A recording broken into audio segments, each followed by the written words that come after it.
Salut tout le monde. On va en parler sur l'actu mercato estival 2024. Direction Wolverhampton. Si un nouveau défenseur central rejoint l'équipe, Santiago Bueno sera autorisé à partir en prêt selon Yamken. Bon, je suis très déçu que Santiago Bueno part en prêt, mais bon. Mais bon, on n'est pas le directeur sportif de Wolverhampton, donc c'était la première information. Deuxième information, qui Jana Rover a signé à l'AJ Auxerre en prêt. Bon, je suis très content pour lui qui signe en plus dans un club de Ligue 1 et en plus chez le promu en plus. Donc Kijana Over. Donc pour les supporters auxerrois qui vont m'entendre, comme je dis, allez voir Kijana Over, qui a été plutôt bon dans les clubs où il a été prêté, mais surtout le quelques fois où il était à Wolverhampton, ce n'était pas si mauvais. Donc direction, direction Galatasaray. Galatasaray a fait une offre officielle pour un prêt avec obligation d'achat sous condition pour le joueur de l'AS Monaco, Ismail Jacobs. 1 million d'euros pour le prêt, 8 millions d'euros pour l'achat obligatoire sous condition et 2 millions d'euros de bonus selon Yagiz Sabunçoglu. Je suis très content qu'on trouve un concurrent à Derrick Kung, mais je me pose la question, ça va être quand, ça va être quand qui vont chercher et un concurrent à Hakim. Oups, j'ai failli dire Hakim Ziyech. Non, son vrai concurrent pour Hakim Ziyech, c'est Barry Chapour Ilmaz. Mais ça va être quand un concurrent direct à Dries Mertens et surtout à Elias Gelert. Oups, j'ai oublié que le concurrent de Gelert, c'est bien Ali Turap Bulbul.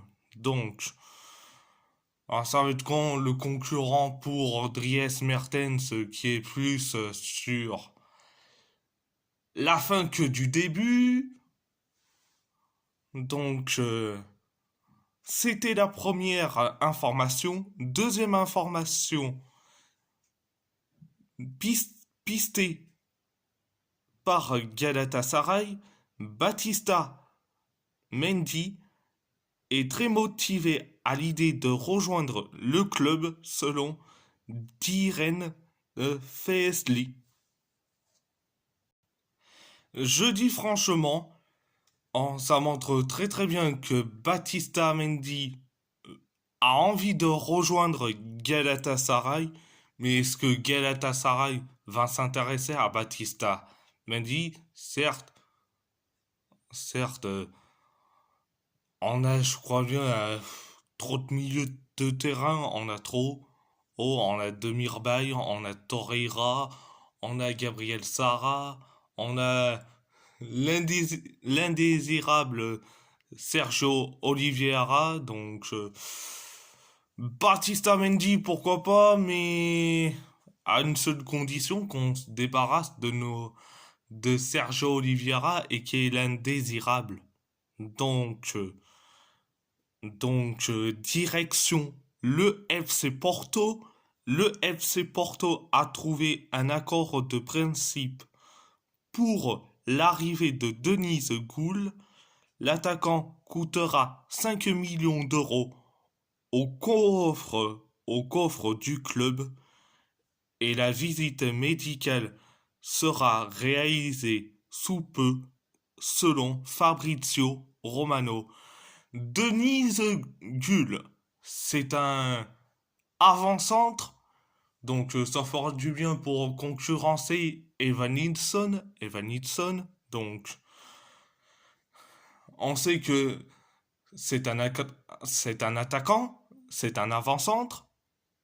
Il est suédois d'origine turque, donc donc on a compris les dirigeants portiches. C'est celui qui recrutera, c'est celui qui recrutera un attaquant suédois dans les clubs portugais. On se rappelle le Sporting en c'était pendant le mercato estival 2023. Ils ont ils ont acheté Victor Gyökeres en provenance de Coventry et résultat ça a marché. Je pense que là avec Denise Gull, l'avant-centre suédois d'origine turque, et je parle bien de Denise Gull, donc est-ce que ça va marcher pour lui? Peut-être, mais bon, après, comme je dis, et pour Denise Gull, concernant Denise Gull, il faut être patient, patient. Il faut pas lui dire il faut marquer plus de buts, faire comme Jokeres. Non, non, non, non, non. Non, non, non, non, non. Il faut lui laisser du temps. Et en plus, il faut lui laisser du temps. Ceux qui disent que on a recruté le Jokeres, version en turco-suédois, mais calmez-vous, les portiches, calmez-vous. Denise Gull, il faut lui laisser le temps. S'il ne marque pas ses premiers matchs, ce n'est pas grave quand même. Il faut lui laisser le temps. Et comme je dis, et après, tout lui reviendra. Les buts, les passes décisives. Donc, direction, Roma, l'AS Roma, alors que l'entourage de Dybala avait vainement indiqué avant-hier que rien n'était acté, il est confirmé que l'Argentin ait un accord avec Al Qadsiya.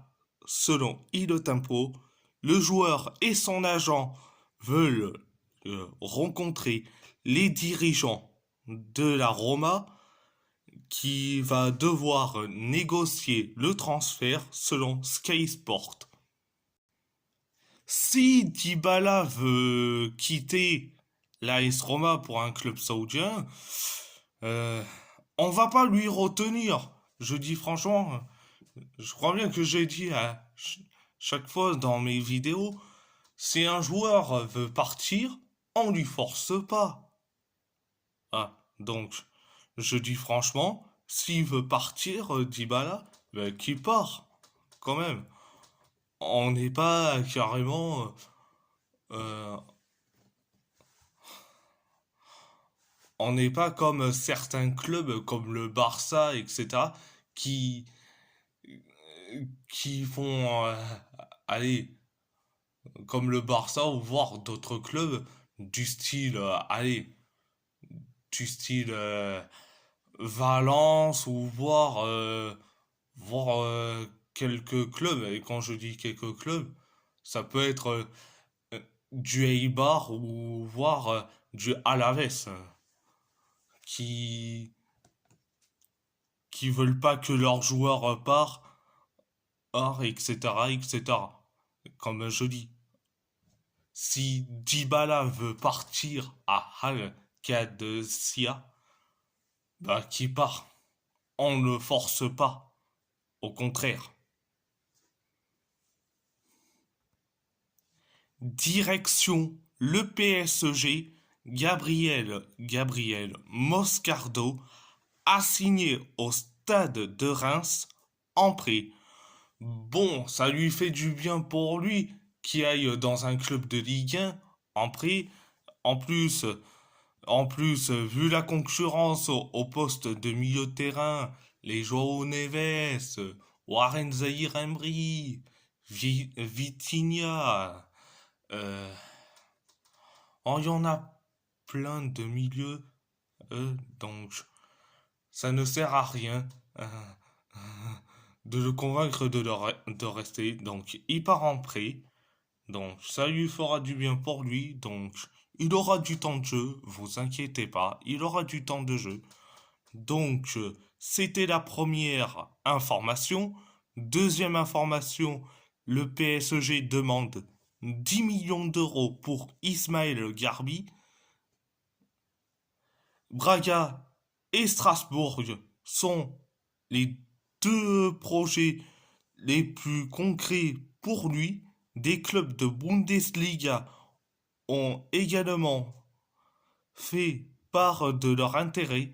Le club a refusé un prêt avec obligation d'achat de 15 millions d'euros. 15 millions d'euros selon l'équipe. Concernant Ismaël Garbi, bon, ça nous fait du bien hein, que Braga, Strasbourg, voire des clubs de Bundesliga s'intéressent à lui. Mais le seul problème, on refuse carrément des prêts avec obligation d'achat de 15 millions. Franchement, tu en demandes 10 et tu refuses un prêt avec option d'achat, obligation d'achat de 15 millions d'euros. Je dis franchement, il faut choisir soit l'un ou soit l'autre.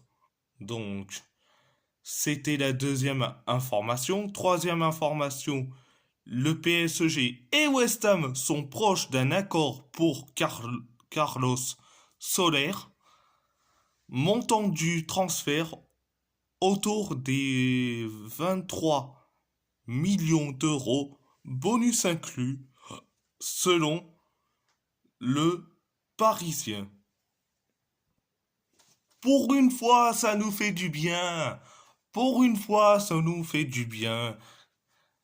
Carlos Soler, proche. Alors, le PSG est proche d'un accord avec West Ham pour Carlos Soler. Je suis trop content. Enfin, on va se débarrasser de ce fantôme de Valence. Franchement, franchement, on est tous contents. Donc, c'était la troisième information. Quatrième information, sauf retournement de situation, IS Ousni va être prêté avec option d'achat au Havre AC selon Tiempo TDD. Je dis franchement, c'est pas une bonne chose de se séparer de Ilyes Ousni. Je dis franchement, avec les blessures de Gonzalo Ramos ce- et le rendement catastrophique de Randall, est-ce que il faut le réintégrer à Ilyes Ousni au lieu de l'envoyer en prêt au Havre, sérieusement? Je me pose la question, pourquoi, pourquoi?